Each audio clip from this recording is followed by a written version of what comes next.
just to touch him in a way that would not get me noticed. Wow. His hands are in front of him, so he can't lay hands on that. His mouth is in front of him, so he can't even blow the spirit on me. He can't even fix his eyes on me. I went through all of that just to touch that. Why is it important that I'm touching Jesus' prayer shawl on his shoulders? First of all, if I'm a woman that's been beat down, chances are, even though I'm walking, I'm bowed. So in order to get my blessing, bare minimum, I have to reach up. Get this in a minute. And even though life has been beating me down, with my last bit of strength, I'm reaching up. See, because Jesus didn't make it easy on me, didn't let me crawl. But he said, even if you're still believing me, you still want a healing, reach up. Sounds something like, I will look to the hills. Yes. From whence cometh my help. My help doesn't come from the hills, but the hills are higher than where I'm at right now. And if he's higher than the hills, reaching up is going to get me blessed. Why don't you tell your neighbor, reach up and get blessed? Second thing that blessed me about it being on his shoulders, watch this, is because of her condition, she was made a social outcast. Right. And by reaching up to get power from his shoulders, my Bible said, and the government. Rest. Yes, sir. All right. Rest. Yes, sir. Shall be upon his shoulders. Yes, sir. So that means when she reached up and touched his shoulders, that meant even the government had to honor her new condition. Well, Which I wish I could get you to tell somebody, God is getting ready to turn around your status. He's getting ready to fix how people look at you, how people act with you, because it's on his shoulders. But then I have to believe something else. Believe one more thing. Disciples, you can sit down.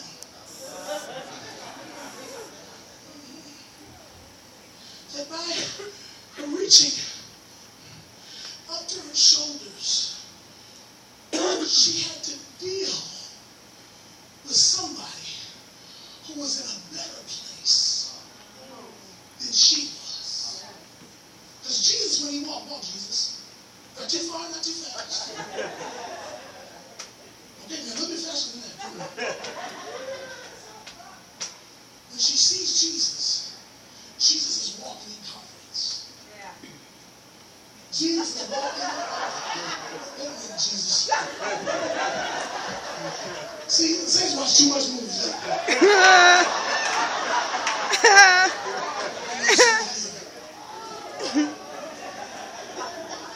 But Jesus is walking in confidence.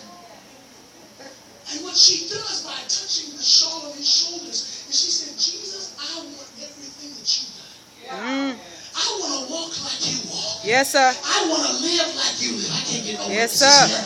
I want to enjoy the benefits that you enjoy. And so I'm going to reach up on your shoulder. I don't want you to bow down. I want you to stay where you are and lift me up.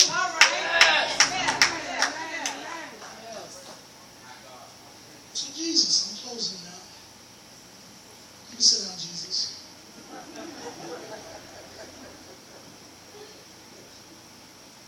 Jesus says, who touched me? And now we find evidence that the woman has now bowed herself. Interesting dynamic here, Pastor Green. She wasn't bowed when she needed a touch. She bowed after she got a touch. All right. My Lord.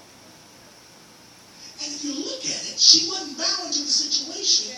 She was bowing to the solution. I can't get no help. I don't know preach like this. I wish I had a full voice, but I'm hollering right now. And so she was up. And now she was down. And Jesus said, who touched me? So I said, quit tripping, Jesus. Somebody touched you. Somebody special touched me. And I believe as the woman laid there, she said to herself, in her mind, I'm kind of embarrassed, but I'm determined to be next. I I know that I probably shouldn't have touched Jesus like this, but I'm determined to be next. I went through drama and hell for 12 years, and I didn't get this far to be cute, so I'm determined to be next. And sometimes I believe while she was laying there, she probably said to herself, man, I'm healed, but it cost me so much. I'm healed. Yes. But I went through so much. Yes. I'm healed, but it took so long. And sometimes I came to let you know you've got to get in a place where you say, even though it took a long time to get here, now that I'm here, I'm not going to worry about what happened before. I'm pressing, help me, I'm pressing forward, not reaching back. Yes. Some of us in here like the woman. And we need to get our issue fixed. But because of how our mind works, we don't get the blessing that we need to get. It's a story of a couple that adopted a 2-year-old boy. The couple adopted the boy with the intention to raise him. After a couple of years of raising the young boy, the husband died, leaving the wife by herself to raise this boy. And the wife raised the boy all by herself. But while the boy was small, she made a promise to the boy. She said, I'm going to do my best to make sure that when it comes time, and you say to me, I'm ready to go to college, I'm going to have the money to get you to college. The story records that every time the woman got money, she would save the money in a jar. Whether it was change or whether it was a few dollars, she put it into this jar. And as the years went by, the boy got older. And one day, the boy came to his mother. And he said, Mama, I'm ready to go to college now. He said, Mama, I'm ready to go to college. I'm ready to get what you promised me. The story says that the old mother, I feel like preaching now. The old mother, she looked at her son with tears in her eyes. And she said, all these years, I've been waiting on you Yes. to come and ask me for this money. So she said, follow me into the room. And I'm going to get what I promised you. Yes. Story records that as the mother went in the room, some years had gone by. And the mother had gotten old with age. I wish I had all my voice here today. But she limped on in, bowed over, worn with time. And the mother stopped at a point in her room. And she looked up at the shelf on the wall where the jar was. And she said, son, that's the jar that I've been saving for your future. That is your blessing. But when she went to get the jar, the story says she reached up, and because she was old, she couldn't reach like she used to reach. And she found herself unable to get the jar. I feel like preaching now. Instead of giving up, she said, son, go in the other room and get that Bible of mine and bring it here. My God, here. The son walked back in the room and said, Mama, here's your Bible. And she said, son, what I want you to do is I want you to lay that Bible down on the ground. And he said, Mama, what are we going to do with the Bible on the ground? She said, son, just put it there. And after he put the Bible on the ground, the old mother creeped slowly over to that old Bible and stepped up upon the Bible. And the story says that now she was able to grab that jar. She grabbed the jar down off the shelf, turned around, still standing on the Bible. And she said, son, I want you to know something.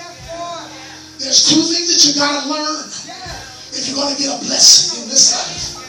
She said, first of all, when things get hard, you can't give up. When things get tough, you can't throw in the towel. But she said, the second thing that I want to get to you right now is that sometimes if you're going to be blessed, you got to learn how to stand on the word. When you stand on the word, it will cause you to be blessed. When you stand on the word, it will cause you to go into overflow. I need to touch somebody and just tell them, neighbor. Touch your neighbor and say, neighbor, if you're destined to be next, you're going to have to stand on the word. Tell them if you're going to be next, you got to stand on the promises of God. Tell them if you're going to be next, you got to remember what God told you about you. Shake your neighbor's hand and say, neighbor, I'm going to be next because I'm going to stand on the word. Tell them I'm going to be next to get my healing because I'm standing on the word. Isaiah 53 and 5 says, he was wounded for my transgression, bruised for my iniquity. The chastisement of my people upon him. And by his stripes, I'm standing on the word. Tell somebody I'm going to be next. Tell them I'm going to be next. In my money, I'm standing on the word. Because Philippians 4:19 says, oh my God, and all my needs, he will supply according to his riches and glory. Tell somebody I'm standing, standing, standing. Yes. On the word. Yes, sir. If you're destined to be next, I can't pull it today. I can't do it. But join me over in Isaiah. Listen. I'm done.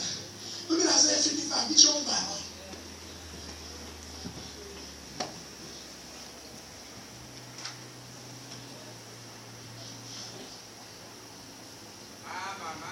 Somebody says, I'm destined to be next. I'm destined to be next. Oh, look at your neighbor like you mean and say, I'm going to be next. I'm going to be next. Look at this. Look at this. It says in verse 10 of Isaiah 55, as the rain and the snow come down from heaven, and do not return to it without watering the earth, and making it bud and flourish. Yes. Yes. And bread from the Yes. Yes. So is my word. Yes. That goes out from my mouth. It will not. Yes, sir. Not. Return unto me void. Yes. But will accomplish.